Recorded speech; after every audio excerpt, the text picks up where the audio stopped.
ऐसा मौसम बदला कि रसेल जो है यहां पर छक्कों की बरसात करते हुए नजर आए और मैच का नतीजा ही पलट गया।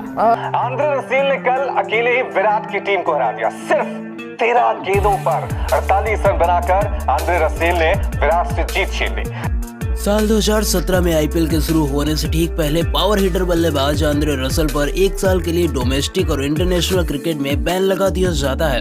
ये खबर सुनते ही हर आईपीएल फैन को बहुत बड़ा झटका लगता है, क्योंकि रसेल की पावर हिटिंग देखने में आईपीएल का मजा दोगुना हो जाता है।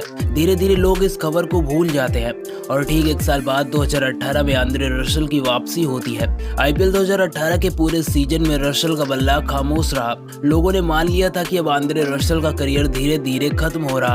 साल 2018 के आखिरी मैच में रसेल ने 88 रनों की पारी खेलकर फैंस के दिलों में उम्मीदें तो जगा दी, लेकिन उनकी बल्लेबाजी में अब वो धार नहीं दिख रही थी। लेकिन किसे पता था कि रसेल की यह खामोशी उनके लिए सबसे घातक हथियार बनने वाली है। अगले सीजन में यानी आईपीएल 2019 में केकेआर ने रसेल को फिर से रिटेन करके उन पर भरोसा जताया। लिहाजा रसेल ने इस सीजन की शुरुआत से ही पावर हिटिंग करना शुरू कर दिया। केकेआर का विजय रथ अब धीरे धीरे आगे बढ़ रहा था, लेकिन अब अगले मैच में केकेआर का मुकाबला एक ऐसी टीम से था जो बल्लेबाजी के लिए ही जानी जाती है। जी हाँ दोस्तों, किंग कोहली की आरसीबी के सामने जब द रसेल मानिया की भिड़ंत होती है तो एक नया इतिहास लिखा जाता है। तो नमस्कार दोस्तों, आप सुन रहे हैं आईपीएल इतिहास की सबसे खौफनाक पारी की डॉक्यूमेंट्री का special episode the story of the Russell show.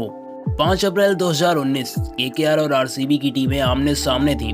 Virat Kohli ने टॉस जीतकर पहले बल्लेबाजी करने का फैसला लिया। आरसीबी की ओर से खुद विराट कोहली और पार्थिव पटेल ओपनिंग करने आते हैं। दोनों ही बल्लेबाज आरसीबी को एक बेहतरीन शुरुआत दिला देते हैं, लेकिन पार्थिव पटेल ज्यादा देर तक विराट कोहली का साथ नहीं निभा पाते हैं और 25 रन बनाकर आउट हो जाते हैं। इसके बाद विराट कोहली और एबी डिविलियर्स ने मिलकर पूरी केकेआर की गेंदबाजी को ध्वस्त कर दिया।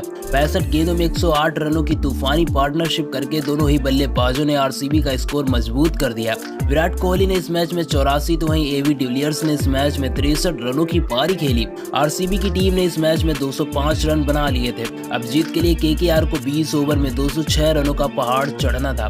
केकेआर की ओर से क्रिसलिन और सुनील नारायण ओपनिंग करने आते हैं, लेकिन दूसरे ही ओवर में सुनील नारायण अपना विकेट गंवाकर केकेआर की मुसीबतें बढ़ा देते हैं। रॉबिन उथप्पा और क्रिसलिन मिलकर केकेआर के लिए रन जोड़ना शुरू कर देते हैं। दोनों ही बल्लेबाजों ने अब केकेआर को मैच में बनाए रखा था।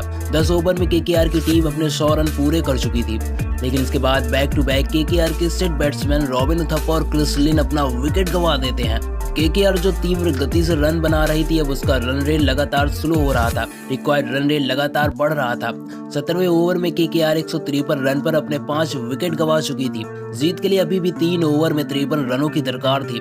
ओवर की अंतिम गेंद पर दिनेश कार्तिक भी आउट हो जाते हैं और केकेआर इस मैच में लगभग पूरी तरह से बाहर हो जाती है। मैदान पर आंद्रे रसेल की एंट्री होती है। किसी को नहीं पता था कि आज रसेल एक ऐसा कारनामा करने वाले हैं जिसे सालों तक याद रखा जाएगा। 18वें ओवर में रसेल ने 3 छक्के लगाकर उस ओवर में 23 रन निकाल लिए। अब जीत के लिए 12 गेंदों में 30 रन चाहिए थे।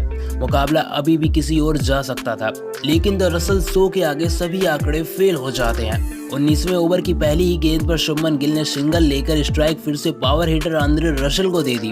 रसेल अब फिर से आरसीबी पर कहर बरपाने के लिए तैयार थे। रसेल ने लगातार 3 गेंदों पर 3 छक्के लगाकर मैच का पासा ही पलट दिया। जो केकेआर इस मैच में पूरी तरह से बाहर हो चुकी थी, अब वो जीत के लिए 8 गेंदों में उसे 12 रन बनाने थे, लेकिन रसेल अगली 2 गेंदों पर फिर से एक चौका और एक छक्का लगाकर स्कोर को बराबर कर देते हैं। जीत के लिए अब केकेआर को 6 गेंदों में महज 1 रन चाहिए था और अगले ओवर की पहली ही गेंद पर गिल ने बड़े आराम से सिंगल लेकर मैच को केकेआर की झोली में डाल दिया। इस मैच में रसेल ने अपनी पावर हिटिंग से पूरे मैदान पर कोहराम मचा दिया और आईपीएल इतिहास में ताबड़तोड़ 13 गेंदों में 48 रनों की पारी खेलकर अपने नाम एक शानदार रिकॉर्ड भी दर्ज कर लिया।